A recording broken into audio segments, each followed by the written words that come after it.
A graça e a paz do nosso Deus e o amor do Senhor Jesus seja com todos nós que aqui chegamos para adorá-lo, para louvá-lo, e também os nossos irmãos que nos acompanham aqui através da live, que esteja conosco no mesmo espírito de adoração, de louvor, sobretudo com o espírito interessado em se alimentar da palavra de Deus para edificar o espírito. E aí o espírito edificado pela palavra de Deus e pela oração. Amados, nós chegamos à 15ª, hoje é a 15ª noite, o 15º tema da série Os Milagres de Jesus. Hoje temos um tema especial, um tema maravilhoso sobre um dos milagres, até pouco explorado, mas de uma mensagem espiritual muito profunda. O pedido da humilde é o título do milagre que nós iremos examinar hoje. E diz assim: muitos homens foram contemplados com os milagres feitos através de Jesus, mas com as mulheres houve um toque de misericórdia diferenciado, devido às suas condições sociais de maior vulnerabilidade. Isso é uma mensagem espiritual à Igreja de Cristo, que se encontra frágil e carente de um Salvador que a redima do seu terrível estado de perdição e de morte certa. Se Cristo não chegar com sua mão poderosa na sua igreja, com o seu povo, nós só teríamos um destino, né? A morte certa, a morte eterna. E aí, esses milagres todos que Cristo fez, que nós estamos examinando, esses milagres trazem essas mensagens espirituais direcionadas à igreja, direcionado não só ao ser individual, né? Principalmente ao ser individual, a mim e a você, mas também à coletividade, à igreja como um todo, que está no estado realmente de muita carência. E a cada mulher que ele cura, principalmente aquelas mulheres que ele nem cita o nome, né? Que as escrituras nem citam, os escritores nem citaram o nome, tem uma mensagem espiritual para a igreja muito interessante. Pois bem, vamos ao texto base, que está no livro de Mateus, no capítulo 15, a partir do verso 21, que diz assim: saindo daquele lugar, Jesus retirou-se para a região de Tiro e Sidom. Uma mulher cananeia, natural dali, veio a ele gritando: Senhor, filho de Davi, tem misericórdia de mim. Minha filha está endemoniada e está sofrendo muito. Mas Jesus não lhe respondeu palavra. Então seus discípulos se aproximaram dele e pediram: manda-a embora, pois vem gritando atrás de nós. Ele respondeu: eu fui enviado apenas às ovelhas perdidas de Israel. A mulher veio, adorou de joelhos e disse: Senhor, ajuda-me. Ele respondeu: não é certo tirar o pão dos filhos e lançá-lo aos cachorrinhos. Disse ela, porém: sim, Senhor, mas até os cachorrinhos comem das migalhas que caem da mesa dos seus donos. Jesus respondeu: mulher, grande é a sua fé, seja conforme você deseja. E naquele mesmo instante, a sua filha foi curada. Jesus saiu dali e foi para a beira do mar da Galileia. Depois subiu a um monte e se assentou. Mateus 15, versículo 21 até o versículo 29. Temos aqui a leitura de um dos milagres que talvez tenha chamado menos a atenção dos discípulos, porque se tratava de uma mulher Ciro-fenícia, de uma mulher das regiões de Tiro e Sidom, de uma mulher cananeia, a quem Jesus nem dirigiu a palavra. Jesus não disse palavra nenhuma para ela, enquanto ela falava com Jesus Cristo. E além de tudo, ela seguia atrás de Jesus e do discípulo gritando.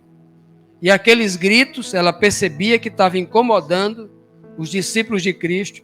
E Jesus Cristo não mandava ela se calar. Não dizia nada para ela. Jesus Cristo não disse uma palavra para ela. A não ser quando ela veio e se prostrou diante da autoridade de Jesus Cristo ali. Reconhecendo como Senhor. E naquele momento ali, ela recebe, diz o que está precisando, e numa conversa tipológica assim, de um significado espiritual profundo demais, que nós iremos tentar aqui buscar isso aqui, nessa compreensão de Deus. Então acontece ali o maior dos milagres, né? Não é nem quando Cristo, ainda distante da sua filha, expulsa os demônios dela, da menina, mas pelo milagre espiritual que acontece ali. E a gente vai tentar compreender isso então. Pois bem, vamos para as aplicações, para a nossa edificação espiritual. Vamos então aqui para a nossa primeira pergunta. Depois de pronunciar a parábola do coração do homem, lá em Genezaré, para onde Jesus foi? Vamos fixar aqui nessa pergunta para entendermos o contexto ali introdutório deste milagre.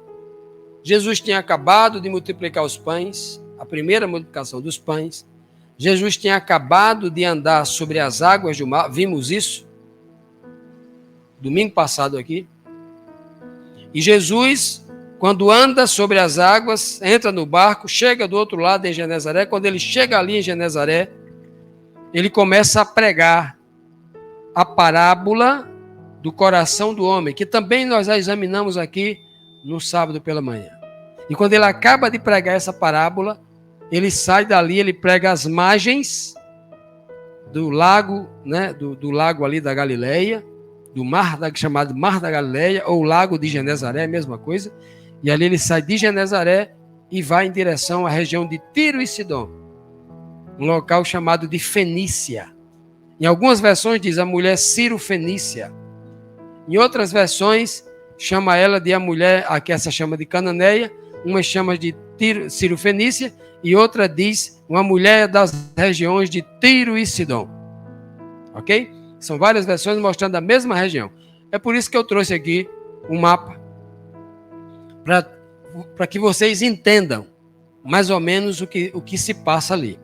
Primeiro aqui no canto, habilita aí o mouse, para que os irmãos que estejam acompanhando pela internet vejam o que a gente está querendo dizer. Aqui do canto direito da tela, nós temos o mapa total. Essa região de baixo é a região de Jerusalém, é chamada de Judeia, está aqui o nome aqui, Judeia. Essa região todinha aqui é a Judeia. Essa região aqui é Samaria, onde ficava o coração do reino das 10 tribos de Israel.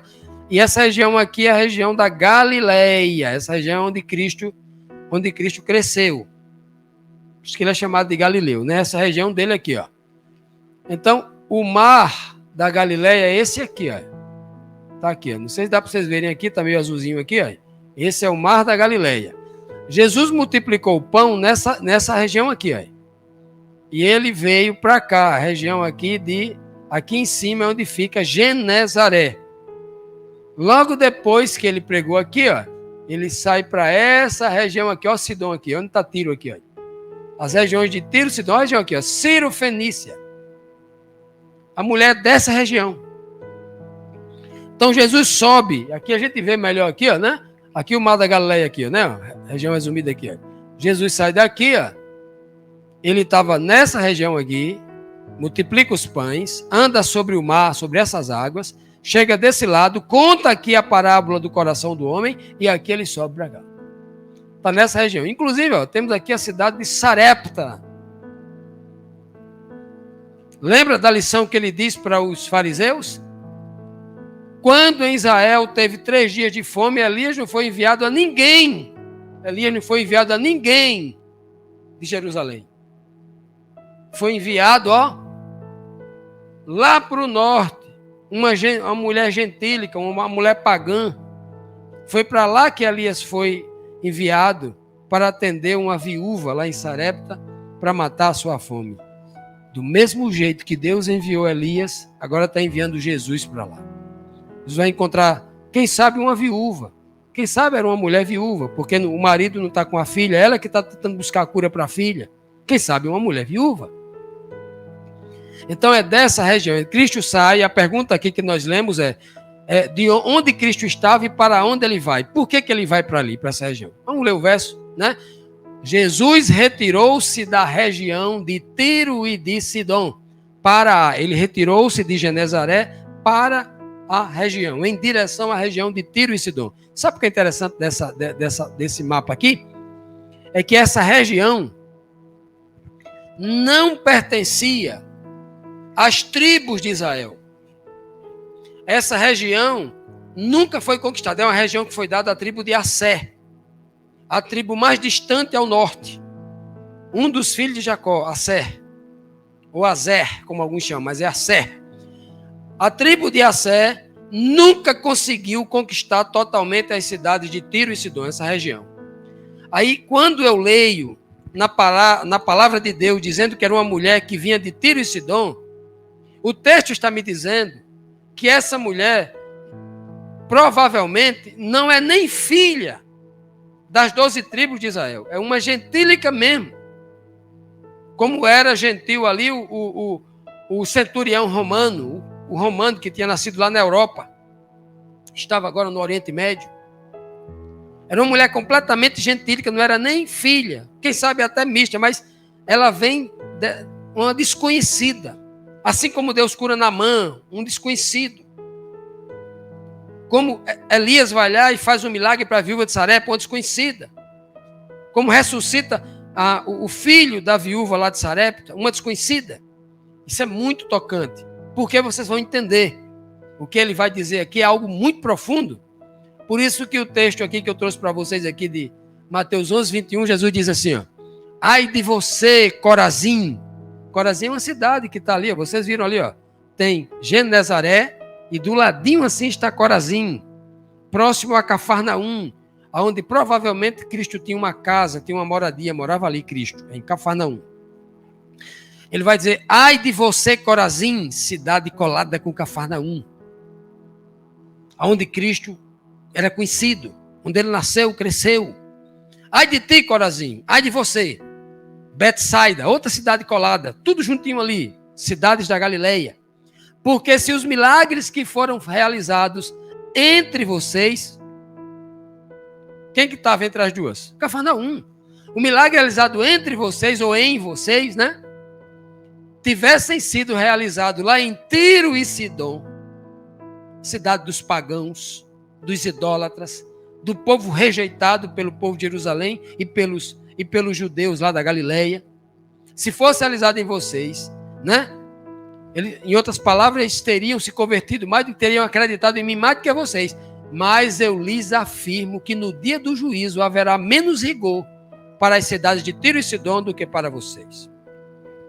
Porque vocês abrem a própria boca e confessam que são servos de Deus, mas não vivem a fé da palavra de Deus. Tiro e Sidom não. Tiro e Sidom são pagãos declarados. Eles não conhecem o Deus de Israel, o Yahvé, o Deus único. Eles seguem outros deuses, os deuses fenícios, Baal, por exemplo. Eles seguem esse povo.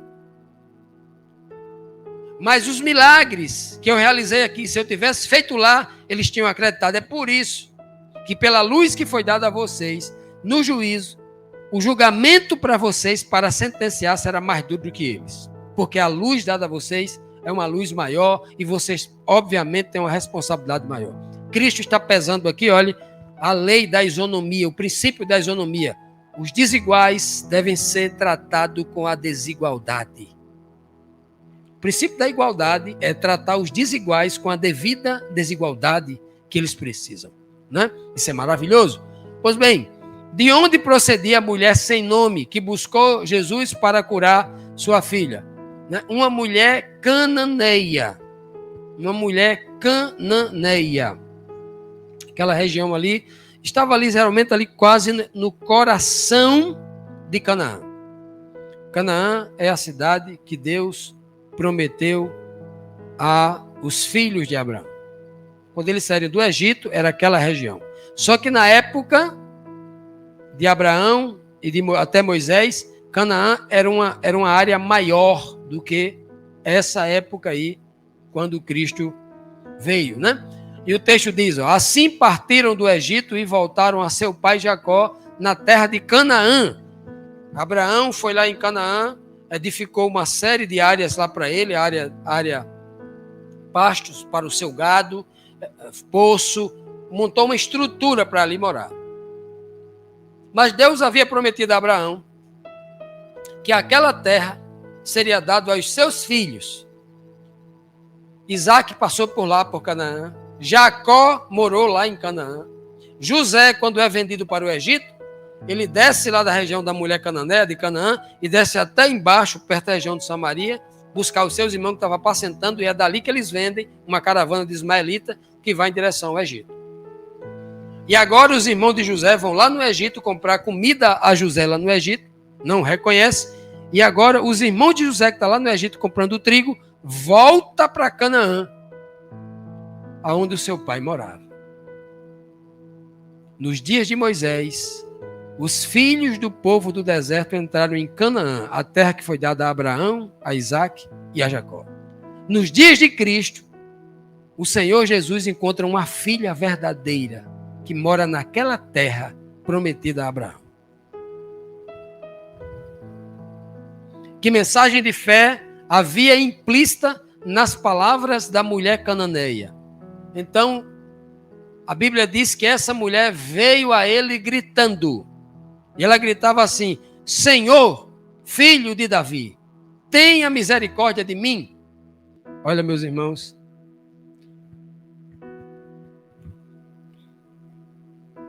quantas pessoas vocês encontram na Bíblia gritando: Senhor, filho de Davi?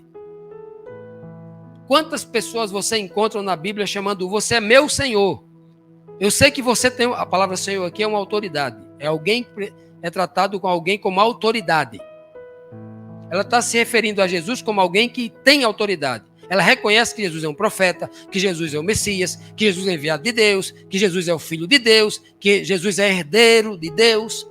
Senhor é alguém que tem uma autoridade. Ela se dirige a ele como Senhor. E diz mais do que isso. Ela diz: Senhor, filho de Davi.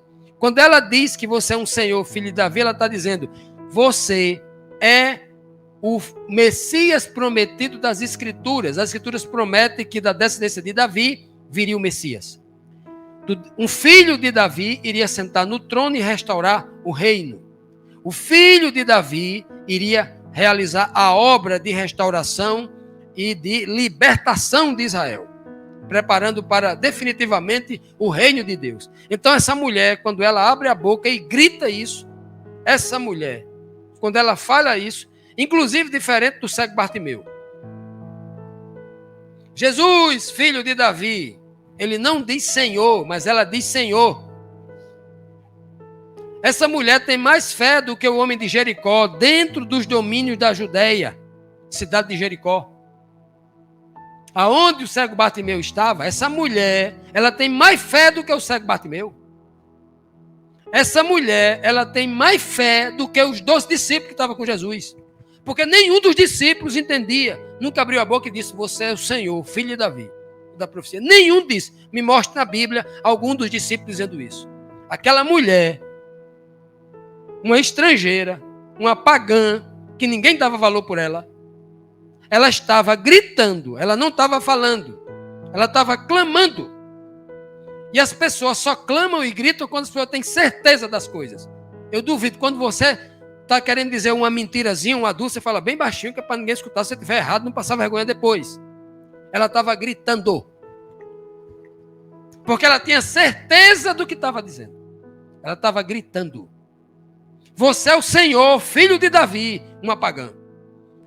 Sabe quantas pessoas aí fora que a gente pode estar julgando que é um pagão, que tem mais fé do que a gente? Essa lição aqui é para colocar a gente no nosso lugar como cristãos, para não estar medindo a fé de ninguém aí fora ou querendo ser melhor do que ninguém, que nós não somos, de fato e de verdade. Essa mulher tinha coragem, e a gente tem que espelhar na coragem dessa mulher. Ela chega gritando ali para que Jesus tenha misericórdia dela, enquanto nenhum dos discípulos que careciam de misericórdia pediram misericórdia a Jesus. Nenhum deles. O livro de Jeremias 23:5 diz assim: dias virão, declara o Senhor, em que levantarei para Davi um renovo justo. Renovo, uma renovação, um descendente. E esse renovo seria o quê? Um rei, um senhor, que reinará com sabedoria e fará o que é justo e certo na terra. Fará o que é justo e o que é certo no planeta Terra. Meus amados, eu não acredito que essa mulher conhecia essa escritura, não. Porque não se tinha escritura sagrada dos judeus na terra sírio-fenícia. Os cananeus não tinham, essa é uma palavra muito restrita. Os judeus tinham a Bíblia Sagrada, que chamavam de a Torá, as Escrituras. Eles tinham isso restrito dentro das sinagogas para ser lido ali. No máximo, eles tinham 2 cópias. Uma cópia ficava com o sumo sacerdote, cópias nas sinagogas espalhadas pelo povo de Israel, e uma segunda cópia, além das sinagogas, uma que era dada ao rei, porque o rei, todo rei por lei tinha que ter uma escritura para ele ler a escritura e andar segundo aquelas escrituras. Não vendia-se Bíblia, não tinha naquela época serigrafias, não tinha livrarias para vender cópia da Torá, não. Principalmente um pobre miserável que nem ela. Os judeus não entregavam a escritura para nenhum estrangeiro. Nem pegar podia nas escrituras, que era sagrado demais. Eles, quando pegavam na escritura, tinham que lavar as mãos 7 vezes antes de pegar na escritura. Essa mulher não tinha conhecimento da palavra de Deus. Talvez tivesse ouvido alguém comentado para ela, um leproso qualquer daquele, tenha comentado para ela que lá das terras da Galileia havia um homem poderoso enviado por Deus, o prometido filho de Davi, que estava na profecia, e ela acreditou. Assim como Naamã acreditou na fala de uma criancinha que era escrava na casa dele, e ela acreditou naquela menina e foi lá para as terras de Israel para mergulhar no Rio Jordão. Que apelo faz aquela mulher a Jesus com um duplo sentido tipológico. Olha que beleza. Aquela mulher diz assim: minha filha está endemoniada. E está sofrendo muito. Aquela mulher, ela representa a igreja de Deus cega. O povo judeu, naquela época de Jesus Cristo, era o descendente dos filhos da Torá, dos filhos da Escritura, lá do deserto, quando Deus deu a Escritura. Quando essa mulher diz, a minha filha está endemoniada, é como essa mulher representando aquele povo de Canaã, o povo de Canaã, o povo de Abraão, Isaac, Jacó e Moisés. Ela diz, a minha filha está endemoniada. E quem é a filha do povo de Moisés? Era aquele povo de Jerusalém, era o povo do tempo de Jesus, eram os descendentes, eram os filhos que estavam vivos ali. Cristo falou muitas vezes em desfavor dos líderes judeus, diz assim, os vossos pais mataram os profetas. Cristo mostrando bem claro que eles eram os filhos. Quando ela diz, a minha filha está endemoniada, ela não fala, embora ela não tivesse conhecimento disso, mas sendo usada pela fé, por acreditar usada pelo Espírito de Deus, essa mulher, ela, da boca dela sai algo de duplo sentido. Uma igreja desesperada, a igreja de Canaã, busca a cura da sua filha endemoniada. O povo de Israel estava endemoniado. Quem diz não sou eu, é Cristo. Cristo faz várias expulsões de demônios para mostrar para os líderes judeus que se eles acreditassem, ele iria expulsar os demônios dele. Inclusive está lá escrito, capítulo 12 de Mateus, no mesmo livro aqui, quando ele expulsa um demônio de um jovem para ensinar os líderes judeus, e quando expulsa o demônio, o jovem que era cego passa a ver, que era mudo passa a falar. Era um demônio que cegava e emudecia o jovem. Cristo estava transmitindo uma mensagem implícita para os líderes religiosos, dizendo assim, olha, confie em mim, que eu expulso, acredite em mim, que eu expulso o demônio de vocês. E vocês não cometem o pecado contra o Espírito Santo de Deus. É o que ele vai dizer. O tempo todo ele está fazendo isso. Por isso que Cristo diz em Lucas 4, 18, 19, o Espírito do Senhor está sobre mim. Deus deixou o seu Espírito sobre mim, me batizou, me ungiu com ele. Porque ele me ungiu para pregar boas novas aos pobres. E ali estava uma mulher pobre. Ele me enviou para proclamar liberdade aos presos. A filha da mulher estava presa pelo demônio. E recuperação à vista aos cegos. Quem estava precisando abrir os olhos ali eram os 12 discípulos naquele momento. A mulher estava enxergando, mas os 12 não estavam enxergando. Ele me enviou para proclamar liberdade aos presos e trazer recuperação à vista aos cegos, para libertar os que estão oprimidos e proclamar o ano da graça do Senhor. Cristo estava fazendo tudo isso naquele momento para aquela mulher, para os discípulos, para quem estava ali por perto. É um grande exemplo da maravilha em que Jesus está aí demonstrando nesse milagre, pregando aí de forma muito poderosa. O que Jesus poderia dizer para aquela mulher que trazia uma mensagem de poder? Era um testemunho, era uma confissão. A Bíblia diz, mas Jesus não lhe respondeu nada. E eu me questionava a vida inteira, por que Jesus não respondeu nada àquela mulher? Jesus sempre foi um homem educado, um homem bondoso. Principalmente ele se derretia de carinho, de empatia, de amor pelas mulheres desamparadas. Ele sempre atendeu as mulheres desamparadas com muito carinho, com muito amor. Dedicou tempo, foi as pessoas com quem mais ele se deteve em conversar. Mas essa mulher ele ficou calado? Ele não disse nada para aquela mulher? Por que ele não disse nada para aquela mulher? Porque não havia nada a ser dito para uma mulher que já trazia na boca e no coração a fé mais linda e mais sublime em Israel. Você vai dizer o que para uma mulher que já está cheia de fé, contando toda a verdade? Vai dizer o que para ela?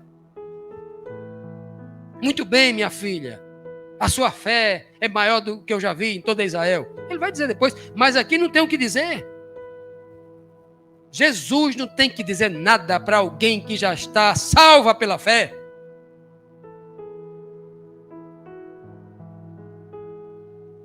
Todo mundo esperava que Cristo abrisse a boca e repreendesse uma mulher, mas dizer o que para ela? Não tinha o que ser dito. Ela estava sendo usada por Deus como uma pedra que estava clamando para aqueles que não tinham a coragem de falar. Salmo 130, verso 5 diz, espero no Senhor, com todo o meu ser, disse Davi, e na sua palavra ponho a minha esperança. Aquela mulher estava em silêncio, porque ela não estava esperando no Senhor. Todos nós que temos fé, a gente não fica esperando que Jesus Cristo fale conosco todo dia. Muitas vezes a gente olha e diz, Senhor, eu quero uma resposta tua. Senhor, me dá um sinal. Senhor, tal. Meu irmão, tenha fé. Você não precisa ouvir literalmente a voz de Cristo. Espere nele. Você vai ver só a ação dele na sua vida. Ele não tem que falar palavra nenhuma para quem tem fé. Porque tem fé, a Bíblia diz que aquele que tem fé, porque a fé é o firme fundamento das coisas que se esperam e o relato daquilo que não se pode ver. Daquilo que não se pode ver, daquilo que você não tem que escutar fisicamente no seu ouvido, no tímpano. Porque isso é fé. Esperar do Senhor. Porque Jesus não mandou a mulher parar de gritar e de incomodar os ouvidos dos seus discípulos tão sensíveis. Que discípulos sensíveis, né? Muitos de nós somos discípulos, achamos que somos discípulos de Cristo. Dizemos para todo mundo que somos discípulos de Cristo. Testemunhamos para os quatro cantos que nós somos crentes, discípulos de Cristo. Mas temos nos comportado como os cristãos tão sensíveis. Nós não suportamos mais uma admoestação, que a gente quer abandonar o irmão, quer abandonar a igreja, quer abandonar a comunhão da igreja, dos irmãos. Muito sensíveis nós estamos. Eu imagino que os discípulos aqui, obviamente, dando testemunho claro, eles vão abrir a boca e vão confessar que eles eram sensíveis. Estavam incomodados porque uma mulher desesperada estava gritando. E quem em desespero não grita? E quem em desespero não clama? Os antigos diziam que a dor, ela ensina o sujeito a gemer. Não tem ninguém que esteja necessitado que não clame. E aí por que Jesus não mandou aquela mulher se calar, né? Parar de gritar. Seus discípulos se aproximaram de Jesus e pediram: mestre, manda essa mulher embora, pois vem gritando atrás de nós. Os discípulos estavam incomodados porque a mulher estava gritando. E eu lembro de uma certa passagem que aconteceu comigo, de um irmão muito tradicional, um religioso muito tradicional, que ainda não conseguia sair, não sei nem saiu até hoje, do sistema religioso de onde ele estava, porque trouxe todos os costumes com ele daquele sistema, de onde eu estava também lá, do último sistema religioso da qual eu vim. E esse irmão disse para mim assim: meu irmão, eu não gosto muito da forma como o irmão prega, porque o irmão, tem hora que o irmão grita, o irmão fala alto.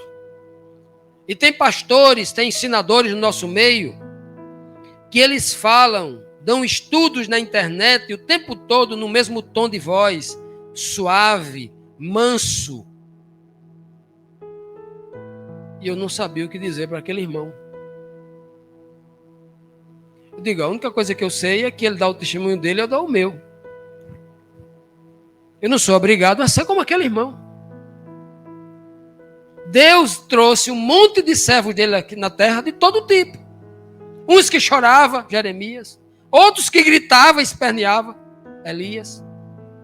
Outros que eram desaforados e atacavam até o governador, João Batista. Outros tão humildes, tão amorosos, tão carinhosos, que parecia mais uma freira. João, o apóstolo João. Então ele trouxe de todo tipo. Cada um dá o seu testemunho. Agora o que eu não posso é imitar um pregador alto. Seja você. Seja autêntico. Deus quer você assim, como você é. Seja autêntico. Seja você. Não queira ser ninguém.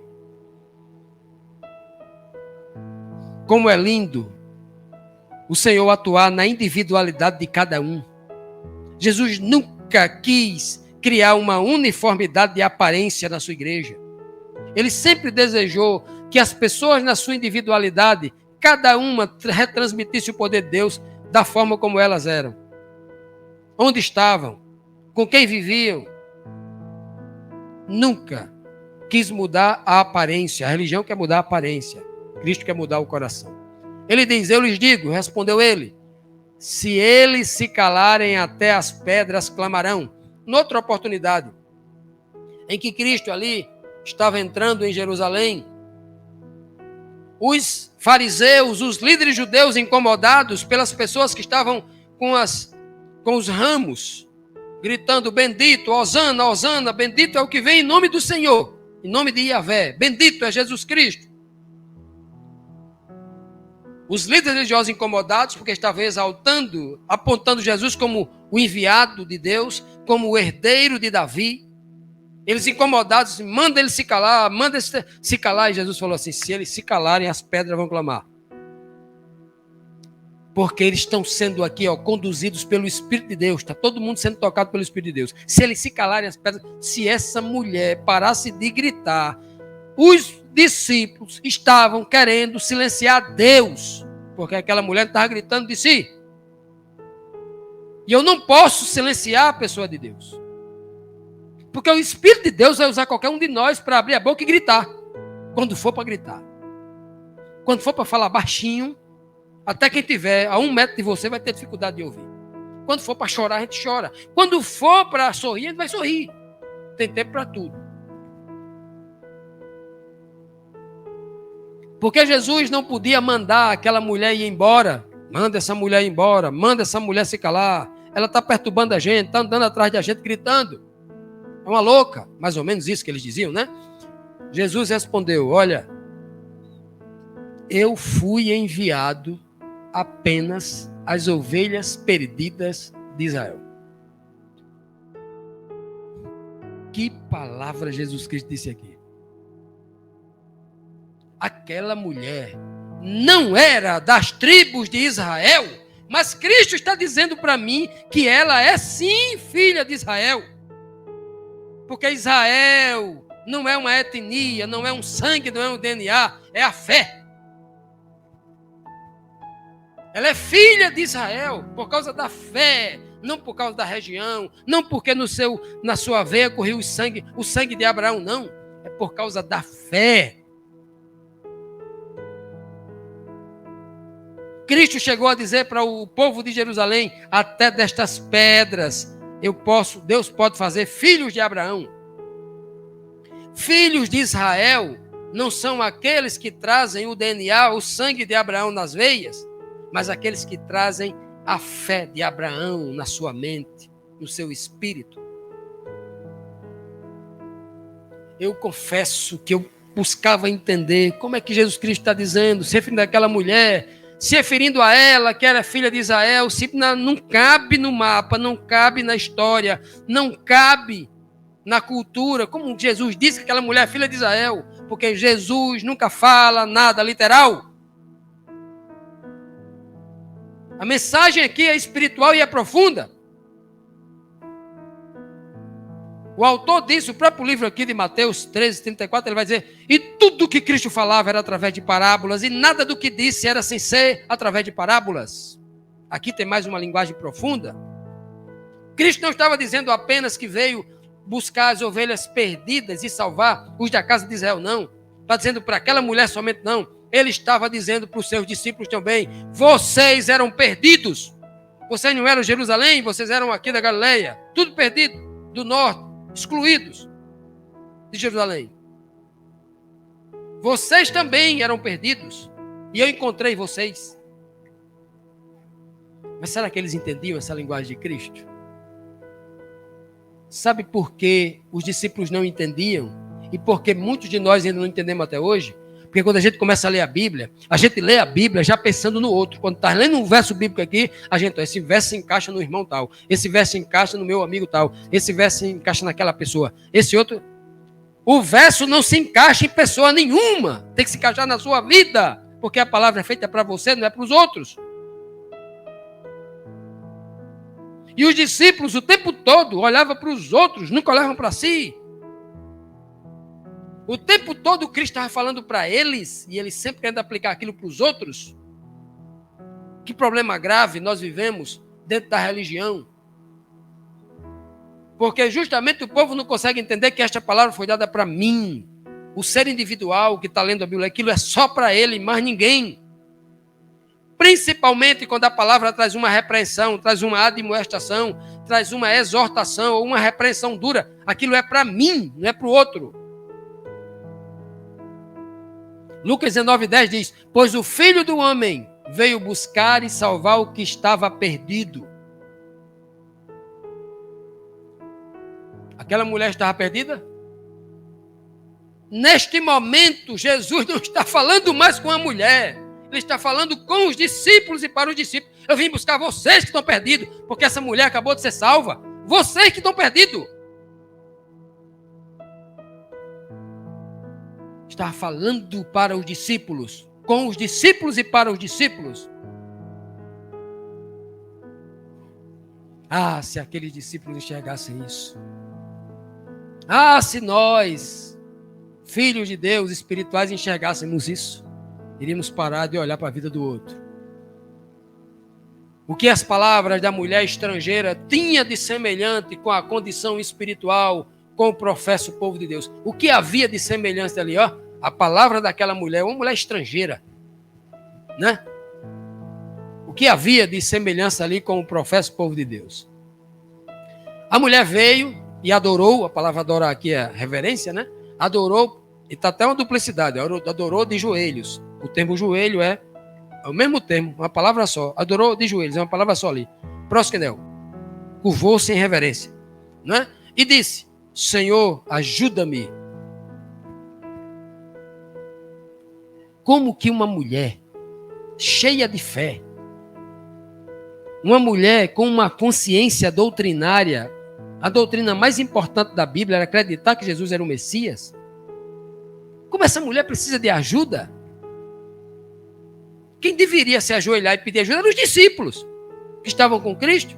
Mas essa mulher pede ajuda porque ela está me ensinando que, por mais que a igreja tenha fé, por mais que a igreja seja poderosa, por mais que a igreja tenha conhecimento doutrinário, conhecimento da palavra de Deus, ela precisa de ajuda. Nós precisamos de ajuda. Nós começamos a pecar quando nós achamos que não precisamos de ajuda.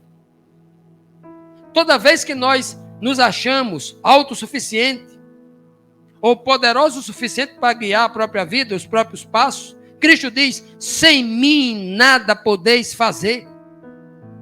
E a igreja espiritual está o tempo todo: Senhor, me ajude. O homem sai de casa para ir para o trabalho, a rotina que ele faz há 10, 20, 30 anos. É tudo normal, ele não precisa pedir ajuda, porque ele já sabe o caminho, ele vai dirigir com cuidado, ele vai pegar o transporte com cuidado, nada vai acontecer com ele. Mas ele precisa sair de casa e pedir: Senhor, me ajude.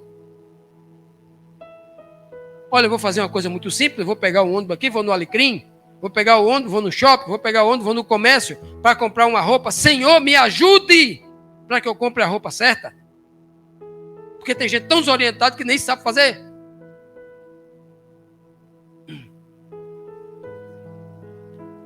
Êxodo 22, 23 diz: porque se o fizerem e eles clamarem a mim, eu certamente atenderei ao seu clamor. É por isso que nós pedimos ajuda ao Senhor em tudo que vamos fazer.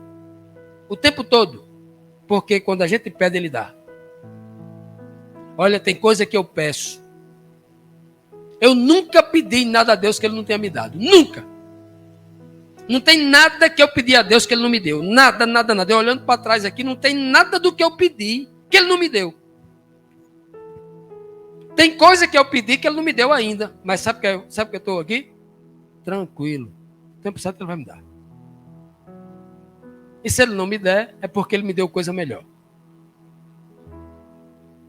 Vai acontecer coisa melhor.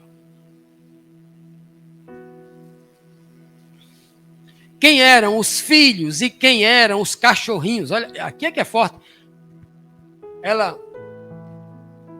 Jesus, para testar aquela mulher e para que os discípulos mais tarde entendessem a profundidade daquela conversa. Meu amigo, ali era uma conversa de alto nível. Era uma conversa espiritual que estava muito longe do alcance do coração daqueles discípulos. Jesus não disse nada para a mulher, e quando disse para a mulher, para humilhar aquela pobre coitada, ele vai dizer assim: olha, ei, não é certo eu ajudar você expulsando o demônio da sua filha, porque eu tenho primeiro que expulsar os demônios dos filhos de Israel. Eu não vou tirar o pão da mesa dos meus filhos para dar a você com estrangeira, que nem de Israel pertence. Olha aqui a prova de que não era israelita, era. Não é certo tirar o pão dos filhos e lançá-lo aos cachorrinhos. Você é como um cachorro. Quando a gente lê o texto bíblico, a gente entende isso, é ou não é? Mas não é assim. Cristo está falando o contrário. Eu vou curar a sua filha. Senhor, ajuda-me, disse ela, né? Aí Cristo fala assim: não é certo. Mas até os cachorrinhos comem, disse ela, né? No primeiro aqui ele vai dizer: não é certo tirar o pão dos filhos e lançá-lo aos cachorrinhos. A resposta dela, parece até que aquela mulher está com o mesmo espírito de Cristo, ela vai responder no mesmo nível de Jesus. Cristo está dizendo: não é certo eu tirar o pão da sua boca e dar aos meus discípulos, porque os cachorrinhos ali eram os discípulos. E fala inclusive no plural. Ele não diz: não é certo eu tirar o pão dos filhos e dar na boca da cadelinha, dos cachorrinhos. No plural, inclusive, ele fala. Aquela mulher já estava alimentada pela fé. Ia ser atendida no seu pedido. Querem ver que eu estou dizendo essa besteira? Vamos ver. Olha o texto de João 8,39. Abraão é nosso pai, diziam os líderes judeus, né? Vivia de tradição, vivia do DNA, vivia de etnia, de cultura. É nosso pai, responderam eles a Jesus. Aí Jesus disse a ele o seguinte, disse a ele, se vocês fossem realmente filhos de Abraão, vocês estavam fazendo as obras de Abraão, as obras da fé de Abraão. Vocês não são. Estão querendo me matar? Abraão nunca quis matar ninguém. Vocês não são filhos de Abraão. Filho de Abraão é essa mulher. Filho de Abraão era aquela mulher. E os discípulos que estavam mandando ela se calar, meu amigo, nesse momento estão se comportando como os cachorrinhos. Quem merecia a bênção era ela e eles não. Querem ver o que ela diz? Quem estava comendo migalhas quando o Senhor estava oferecendo um banquete ali? Quem estava comendo migalhas? Olha a resposta da mulher. Essa mulher, não tem teólogo no mundo que pudesse dar essa resposta que essa mulher está dando aqui. Essa mulher é teóloga. Essa mulher é PhD espiritual em teologia. Ela vai dizer, sim, Senhor, mas até os cachorrinhos comem. Não dê só para mim não, dê para eles também. Para esses 12 que acompanham o Senhor aí. Mas até os cachorrinhos comem das migalhas que caem da mesa dos donos. Quem precisava comer era eles. Porque aquela mulher já está cheia de fé. Aquela mulher já tinha dito, você é Senhor, você é filho de Davi. E eu vim aqui porque eu tenho certeza que o Senhor pode curar minha filha. Aquela mulher já tinha dito. A resposta que ela dá aqui, ela é tão espiritualmente, tão alicerçada na tipologia, que ela não se importa de ser chamada de cachorrinho, não. Meu amigo, se é para mim entrar no céu, pode chamar de gatinho, cachorrinho, de ratinho, qualquer coisa. Ratinho não pode não, que é um cara da televisão, né? Pode chamar de qualquer coisa, meu amigo, o importante é eu estar lá. Ah, porque você é um pregador doido, porque você é assim, meu amigo, me chama de qualquer coisa. O importante é eu estar servindo a Deus, fazendo a vontade dele. Não quero saber o que você pensa de mim. Quero saber o que se eu estou agradando a Deus, isso é o que me importa. E aquela mulher estava aí. Ó. Essa mulher não tem problema de complexo de inferioridade. Essa mulher não precisa de manhã pegar um vestido vermelho, um sapato alto amarelo, uma fita rosa-choque, uma bolsa colorida, para chamar a atenção, passando na rua, povo, olha que mulher linda. Ela não precisa disso, meu irmão. O povo de hoje não precisa disso? Os homens precisam disso, as mulheres precisam disso. E não entendeu ainda a fé. Ela não precisa disso. Porque ela tem uma fé, a fé genuína. Ela sabe o que é mais importante. Naquele momento ali, o Senhor Deus usa essa mulher, coloca o seu poder dentro dela naquele momento para ajudar Cristo a transmitir o maior sermão poderoso para 12 discípulos. E fora de Israel, fora dos domínios de Jerusalém, da Judéia, fora dos domínios de Samaria, fora dos domínios da Galileia. Na terra dos ignorantes, dos pagãos, é que Deus faz essa revelação grande. Por que Deus faz isso? Porque dentro da sua própria terra estão esnobando a palavra dele, não estão praticando os mandamentos, não estão vivendo. E acontece conosco aqui. Se a gente não guardar os mandamentos de Deus, não fizer a sua vontade, que a gente conhece aqui demais, se a gente não andar na palavra de Deus, a gente não vai ver o que deveria ver, vai fazer no outro canto. Onde pessoas que nunca nem ouviram falar da palavra de Deus. Jesus lhe disse, eu lhes digo a verdade. Se vocês não comerem a carne do Filho do Homem, não beberem o seu sangue, não terão vida em si mesmos. É o que ele diz. Aquela mulher estava comendo exatamente isso. A carne do Filho do Homem é conhecer Jesus como Filho do Homem, é se alimentar da pessoa de Cristo, do conhecimento de Deus que está sendo revelado em Cristo. A manifestação da glória de Deus está na pessoa de Cristo, o ser humano Jesus que veio aqui demonstrar tudo isso, e essa mulher estava se alimentando ali. E os discípulos, que já quase 3 anos e meio andando com Cristo, estavam perdendo o banquete. Que resposta deu Jesus à mulher, revelando que ela estava espiritualmente acima da condição espiritual em que os discípulos se encontravam. Olha só a resposta de Cristo àquela mulher. Jesus respondeu, mulher, grande é a sua fé. Eu até hoje não entendi, não sei se a palavra está correta, não sei se Cristo falou sua fé, ou se ele falou a tua fé. Não sei a questão gramatical, né? Não sei exatamente, mas se fosse a tua fé, ele falava diretamente para ela. Quando ele fala mulher, a sua fé, ele está falando da igreja. Aqui é como se ele não estivesse falando para ela, tua, você, a sua, a fé da igreja. Seja conforme você deseja. Olha que palavra Jesus Cristo disse aqui, olha. Se a igreja tiver fé, todos os seus desejos serão atendidos. Todos. Vou repetir. Se a igreja, se nós tivermos fé, todos os nossos desejos serão atendidos. Se nós tivermos a fé e formos espiritual como esta mulher, tudo que a gente pedir será atendido por Deus. Você duvida? Percebendo a discussão, Jesus lhe perguntou: homens de pequena fé, por que vocês estão discutindo entre si sobre não terem pão? Mateus 16:8. Um pouco depois desse acontecimento. Olha, isso está acontecendo no capítulo 15. Poucas horas ou poucos momentos depois desse encontro com essa mulher, os discípulos estavam discutindo que não tinha pão para comer e que Jesus não tinha condição de multiplicar o pão. E Cristo vai multiplicar o pão aqui no capítulo 16 pela segunda vez. Eles estavam discutindo. Eles tinham acabado de ver, há 2, 3 dias atrás, Jesus multiplicar pão e dar de comer a 5.000 homens. Fora as mulheres, os velhos e as crianças. E agora eles estavam discutindo. Como é que eu posso comparar a fé desses homens com a fé daquela mulher? A fé da mulher estava no nível alta, assim não tem como você medir uma fita métrica sobre relação aos discípulos. Enquanto Cristo disse para a mulher: mulher, a tua fé é tão grande, mas a dos meus discípulos é tão pequena. Mulher, a tua fé é grande. A dos meus discípulos não é nem do tamanho de um grão de mostarda. Vocês entendem a linguagem? O que Cristo está dizendo para essa mulher? O que Cristo vai dizer para os seus discípulos? Não só uma vez. O que aconteceu por causa da grande fé daquela mulher estrangeira?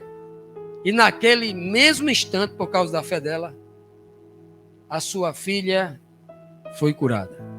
Naquele mesmo instante. Em que instante? Quando Cristo disse: mulher, nunca vi uma fé igual a tua, a sua.